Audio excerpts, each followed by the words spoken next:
Hello and welcome back to the channel, everybody. I am your host, Vortex, from MobileMusicPro.com, your home for mobile music production. And if you are new to the channel, what we do here is release weekly videos teaching people how to produce music on their iOS device. And in today's video, we're going to be providing you with a brand new and updated Cubasis 3 beginners tutorial right after this.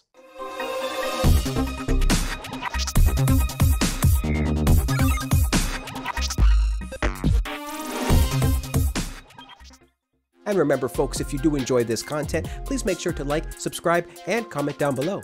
Now today's video will be an updated version of the Cubasis 3 beginners tutorial that we created all the way back in January of 2020. To date, this really was our most popular video on the channel, but it was sorely in need of an update. And that's simply because so many things have changed since the release of that video, including Cubasis 3 releasing a bunch of new updates. Plus, there's been various upgrades to the Mobile Music Pro channel, including the use of more modern microphones and newer video editing software. Now, of course, we can't cover everything that we'd like to in this video because we do want to keep it relatively short. So if you do want to go more in depth, definitely make sure to check out our brand new completely free Cubasis 3 guide. Inside of that guide, you will find pretty much all the information in this video and more. Plus, it's all streamlined and organized with a table of contents, numbered diagrams, and easy to follow step-by-step instructions. Alright, and now with that intro aside, let's get this beginner's tutorial started for Cubasis 3. And real quick, just so you guys know, all of the information in today's video will be organized into sections and chapters so that you can easily come back and find exactly what you're looking for. And if you do ever have any questions, don't hesitate to leave a comment below or hit us up on any one of our socials. Alright, now let's go ahead and get started with a user interface overview. Now, the entire Cubasis interface will be divided into different sections here. We have the very top section with the transport panel, which will provide things like your play and repeat buttons. And then on the far left-hand side, we have our inspector here, which will have all of your different settings for each individual track, including the name of the track, the routing, insert effects, send effects, automation, and more. And then right in the center here, taking up the most amount of space, is our timeline, which will hold all of our MIDI and audio events. We can select any one of these events at any time by simply tapping on it. And if you'd like to select more than one, then you tap the select button here in the top left-hand side, and you can start tapping on more. To view any of the audio or MIDI information, all you have to do is tap on one of these events. So here we have an audio event, we can double tap on that, and that will bring up our audio editor. This will have all your standard controls that you're used to for audio and sample editors, things like reverse, normalize, fade in, fade out, and more. And if you've modified your audio clip, you can even easily save this by tapping on the To Media button. And this will save the file into your media bay, which we'll get to in just a second. And then you can bring up the MIDI editor here by tapping on any one of the MIDI events. And then you can easily enter in new notes at any time by tapping on the draw button and then simply tapping and holding. And you can remove that note by tapping on it once more. Cubasis also allows you to easily scrub through your track by simply tapping on where you want to be. You can tap anywhere along this ruler here, and if you are playing, you can actually scrub right to that spot. So we'll hit the play button here and start scrubbing.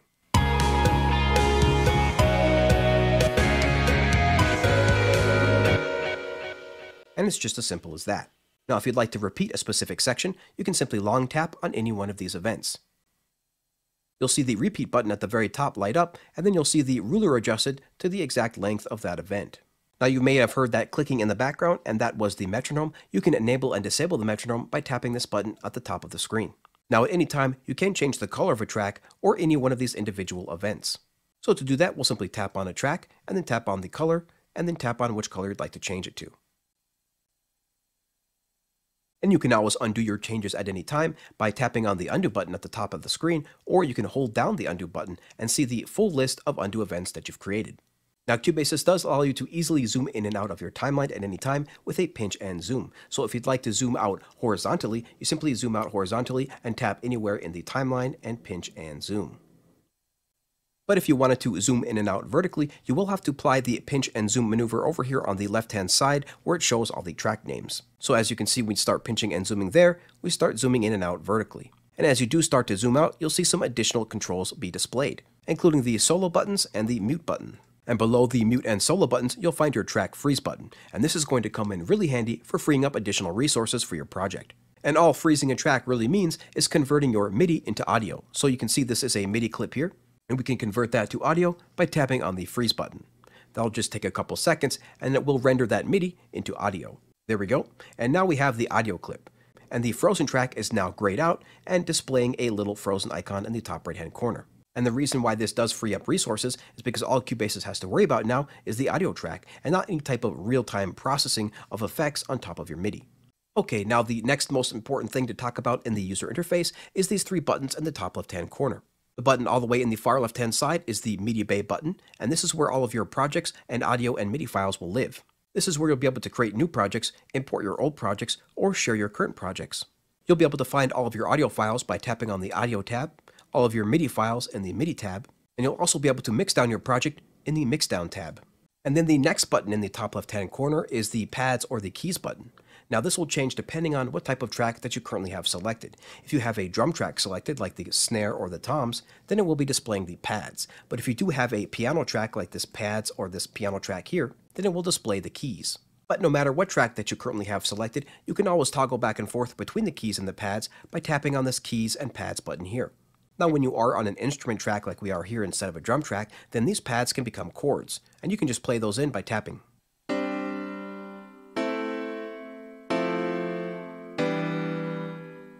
And then you can always adjust those chords at any time by tapping on the Edit button. And here you'll have all of your chord types displayed, including your major, minor, and more. And there's even a repeat functionality, which comes in really handy for drums. But you can also use the repeat functionality on these keys as well. You simply first tap the repeat button, and then select how fast you'd like to repeat on the far right-hand side, and then start tapping a key.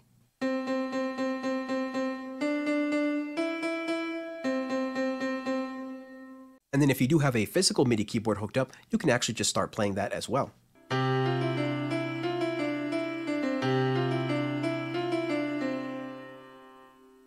Alright, and then the final button that we'll be discussing here in the top left-hand corner is the Mixer button. Tapping on the Mixer button will bring up your mixer console. And as you can see, there are three different sizes of the mixer that you can choose from here, including the small, medium, and extra large. And just like pretty much any single interface inside of Cubasis 3, you can always adjust its size by tapping and dragging on the top of the window, up or down.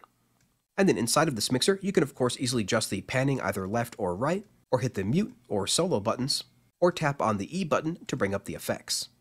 And then finally, before we conclude our UI overview, I do want to show you one more quick feature that was recently released in Cubasis 3, and that is keyboard shortcuts.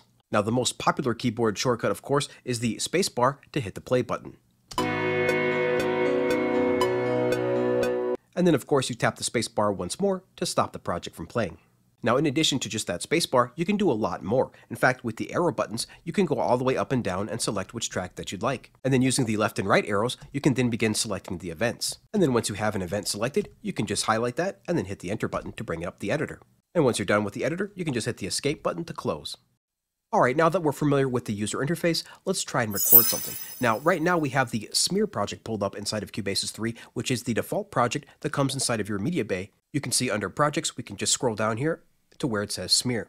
This is a pretty cool project demonstrating a lot of different things that you can do with Cubasis. As you can see, it has audio events and MIDI events and a bunch of different effects as well. But we're going to start from scratch here. We're going to create a new project. So we do have our Media Bay pulled up here in the top left-hand corner.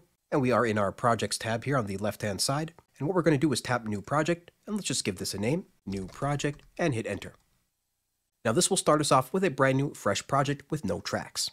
Now we can add an audio track here if we were going to record something directly into our audio interface, for example from a synthesizer or a guitar or a microphone. But instead we're going to record a virtual instrument, so let's delete that track, and add a MIDI track instead by tapping on Add and then tapping on MIDI. Now by default, Cubasis will bring up the acoustic piano or whatever instrument that you used last. And this acoustic piano preset lives inside of the virtual instrument that comes stock with Cubasis called the Microsonic. Now the Microsonic comes with a bunch of different sampled instruments. As you can see, the categories are down here below. We can have keys, organs, synths, guitars, bass, and much more. To view all the individual presets, we'll tap on our list browser here where it says List Browse. And now we can scroll through all these different presets that the Microsonic comes with. You can always choose something besides the Microsonic by tapping on the arrow here to display all of your available instrument options. You can use external third-party apps inside of audio units and inter-app audio, or you can choose from another stock instrument inside of Cubasis 3 like the Classic Machines, or the Mini Sampler, or the built-in synthesizer called the Microloog. Now the Microloog is a very powerful synthesizer that will come with everything that you need from basses to leads to plucks and more. So just a lot of great presets to choose from there. And even the Mini Sampler has a bunch of great stuff as well. If we tap on the Mini Sampler and then go to Factory Presets, there are a few sample drum sets in here. But the mini sampler allows you to create your own custom instruments if you'd like. And in fact, we always convert all of our one-shots inside of our sample packs to Cubasis instruments, so that you can easily play those one-shots across your keyboard with the mini sampler. But for today, let's just choose a standard old microsonic acoustic piano. Now, before we begin recording, it's important to note that your inspector here is minimized by default, but you can always bring that out by tapping on the arrow and expanding it. So now let's go ahead and set a length for how long we'd like to record by grabbing on our ruler and dragging that all the way out to 4 bars. And now we can begin recording in our MIDI notes with either the on-screen keyboard by tapping on the keys button, or with a physically hooked up MIDI keyboard, or you can even start drawing a MIDI event and tapping in the notes yourself by tapping on the draw and just start drawing in the notes. But today we're going to record in with our physical MIDI controller, so we'll just erase this by tapping on the erase button, and we'll make sure that we are at the beginning of the song. Let's put the headphones on and begin recording.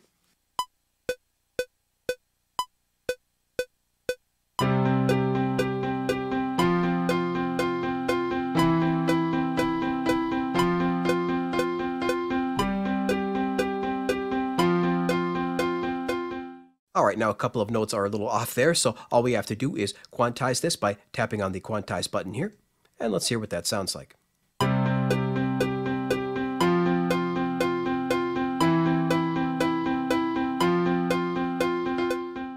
And one of the notes is a little bit off there, so we'll just double tap the MIDI event and find that note here, and there it is. That's a little bit off. Let's move that over, and we'll play this back without the metronome, and let's hear it.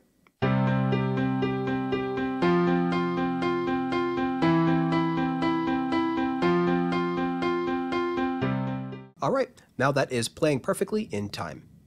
Now, in addition to having a ton of different instrument options, Cubasis also comes with a bunch of different audio loops. So to find those, we just have to browse our media bay, so we'll tap on media in the top left-hand corner, and then go to our audio tab. And here, we'll have a bunch of different folders, including the drum loops folder. Now, once you expand this folder, you can see that there are just a ton of different drum loops to choose from. You can pretty much scroll forever. But what we're going to do today is find one of these loops and use it in this project. But before I select one of these loops, I do want to turn the project's BPM down just a little bit. It's a little bit fast for my taste right now, so I'm going to turn this down to 100 BPM. Now, let's go ahead and select one of these audio loops. Now, you'll actually be able to audition every single one of these audio loops by simply tapping on the autoplay button on the bottom right-hand corner.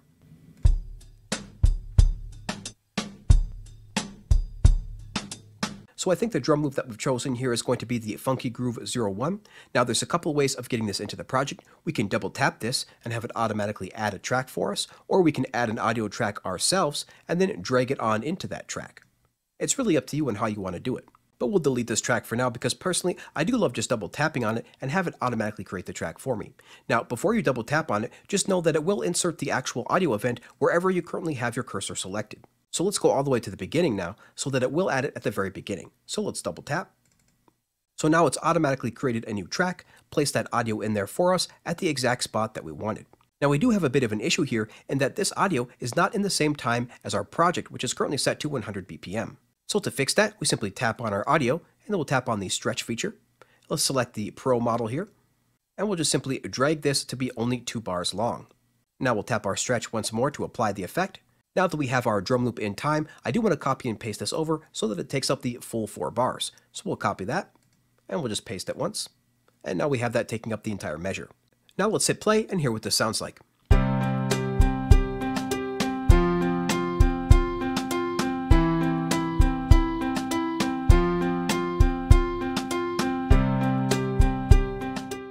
Alright, as you can hear, that is playing perfectly in time, and it's looping around there because we do have the loop button enabled. Alright, and now let's talk about some of these effects. Now, in addition to the stock instruments inside of Cubasis 3, including the Microsonic, Microloop, and Mini Sampler, Cubasis also comes with a ton of stock effects. And all of those effects will be living in one of 3 tabs over here, including the Insert Effects, Send Effects, and MIDI Effects. And in fact, actually, there's also one more place that you can apply effects, and that is your master track. By tapping on the mixer and then selecting the E on your master track, you'll be able to see all the different effects inside of this master track. And by default, you'll see a brick wall limiter there at the very bottom. And this is pretty common to have a limiter there at the end of your chain to make sure that the volume doesn't go above 0 dB. But for now, let's go ahead and focus on our insert effects, so we'll close this out and then tap on insert effects. Now, by default, Cubasis does add 2 different effects on every single one of your tracks, and that is the channel strip and studio EQ. To enable any one of these effects, you simply tap the toggle button, the on and off button here on the far left-hand side. Tapping it once will turn it on, and tapping it again will disable it. And then to actually bring up the effect, to modify it, you tap on the E. Now the channel strip has a bunch of different utilities on here, including a filter, noise gate, compressor, and saturator, really allowing you to shape your sound first before you start applying additional effects like reverb or chorus. And this channel strip also comes with sidechain functionality that you can enable by simply tapping on the sidechain button right here. Once you tap on that arrow, you will be able to see all the different tracks available for your sidechain input. And then again, the second stock plugin that will come on every single one of your tracks is the Studio EQ. So we'll tap on that by clicking on the E. And as we mentioned before, pretty much every single Cubasis 3 window will allow you to resize it or full screen it. And something that's really cool that Steinberg did is built in a ton of mixing presets into every single one of these plugins, including the Studio EQ. So you can find settings right away that will accommodate pretty much any single instrument, including a drum loop. So we'll just tap on drum loop 1 here, and make sure that the effect is enabled by tapping on the on and off button here in the top right hand corner. And now that our Studio EQ is enabled, let's go ahead and enable our channel strip by tapping on the on and off toggle button on the far left hand side. Tapping that once will also bring up the effect without having to tap on the E again. And just like our Studio EQ, we'll be able to find a ton of factory presets in here, including ones for drum loops, pianos, basses, and pretty much everything you can think of. Now the knob you'll probably find yourself using the most inside of the channel strip is the gain knob. Now it is in the saturator section, but it actually doesn't have anything to do with the saturator as long as you have that drive turned all the way down. As long as that drive is turned all the way down, then the gain just becomes a volume knob. And this works really great for gain staging to make sure that every one of your tracks is not too loud or too quiet before you start mixing it. And as we mentioned before, these two effects, the channel strip and the Studio EQ, will come by default inserted into every single one of your tracks. But you can always add additional effects at any time by clicking on the Tap to Add Effect. This menu will bring up all the different categories of effects that you can choose from, including third-party effects like audio units and Interap audio apps. Or you can choose from one of the mini stock plugins inside of the FX Pack 1 or 2, or inside of the internal effects. Here you can see there are a bunch of effects, including reverbs, delays, shelf EQs, compressors, and more. Now all of these internal stock effects that come with Cubasis are pretty cool, but you can also choose from third-party effects inside of the audio unit category. All of these different effects and plugins use something called the AUV3 standard, which is very much like the AU or VST standard on the desktop. Alright, and now for the final part of this video, let's talk about some of the settings that live in the setup menu. So to bring up those settings, we'll tap on the setup button on the top right hand corner. And here's where you'll find all the different settings for your project and for Cubasis. And they're broken into different sections, including project, general, audio, MIDI, keys and pads, metronome, and mixdown. Now the settings I want to focus on the most live inside the audio settings. And the first setting I want to talk about here is the audio engine latency. Now as you can see, we have ours turned off here, but by default it does actually come enabled. However, this setting only really becomes useful if you have a ton of different tracks in your project, something like over 20, 30, 40 tracks. So we highly recommend that you disable this unless you have a ton of different tracks in your project. Now the next setting that I want to talk about lives inside of our MIDI page here, and that is the MIDI Learn. This is a new feature inside of Cubasis 3 and allows you to bind pretty much any functionality that you see inside of the DAW to a MIDI controller. And there's even some pretty cool presets already built in for you. Now if you don't want to use one of these preset settings, you can just tap on Learn, and then wherever you see a green box, you can bind that functionality to your MIDI controller. To bind something, all you have to do is select one of the green squares, and then tap a key on your MIDI controller. And that is pretty much it. You can just exit your MIDI Learn mode from there, and then you're good to go. Alright, and that pretty much covers this beginner's tutorial. If you do want to go more in depth, definitely make sure to check out our guide or the rest of the videos on the channel. Alright, and now it's that time again for our final thoughts. And if you are still rocking with us, then we just can't thank you enough for being here, and we especially can't thank those people enough that are here every single Wednesday and Friday to watch our live streams and live premieres. Now again guys, we just couldn't fit everything that we wanted to inside of this video because we do want to keep it pretty short. So definitely make sure to check out all the other Cubasis 3 videos that we have on our Mobile Music Pro channel. You can actually even check out a Cubasis 3 playlist and it'll have all the videos right there in a row. Now later on this year, we do plan on releasing a full Cubasis 3 course where we can really start to go in depth there. But until then, one of the best ways to learn is to definitely check out our brand new, completely free Cubasis 3 Beginner's Guide available on our website at MobileMusicPro.com. Now this guide is designed for beginners, but it's also super streamlined and organized and actually provides a through line and contextually links all of our videos together in a way that's much easier to do than just going through our YouTube channel and just going by one. To to celebrate the release of our brand new free Cubasis 3 guide, we're hosting a brand new Cubasis 3 giveaway where you can enter to win one of 3 copies of Cubasis 3. To enter this free giveaway or download the free guide, all you have to do is visit our website at MobileMusicPro.com and click on where it says Cubasis 3 giveaway. But you do have to hurry because this giveaway is ending next Friday, August 27th. Now, if you do want to stay up to date with everything that we're doing here, including all of these brand new Cubasis 3 giveaways, guides, sample packs, and more, then definitely make sure to sign up for our completely free mailing list at MobileMusicPro.com. And so, until next time everybody, keep talking music and we'll see you later.